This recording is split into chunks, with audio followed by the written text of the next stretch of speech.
کیا آپ نے کبھی سوچا ہے کہ ایک خوبصورت مکان اور ملبے کے ڈھیر میں کیا فرق ہوتا ہے؟ صرف ایک چیز کا، اور وہ ہے ترتیب۔ بالکل اسی طرح ہماری زندگی بھی ہے۔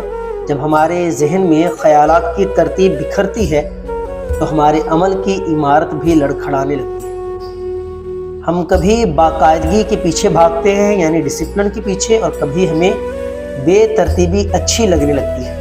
لیکن سچ یہ ہے کہ جب سوچ بکھر جائے تو انسان کے بولنے اور لکھنے کا اثر بھی ختم ہو جاتا ہے۔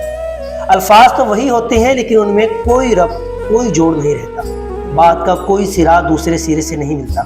یاد رکھیں، کامیاب زندگی انہی اینٹوں یعنی خیالات سے بنتی ہے جو سلیقے سے رکھے گئے۔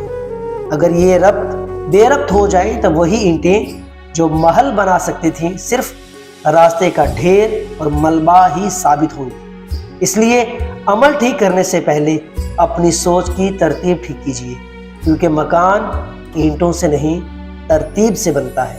سوچئے گا۔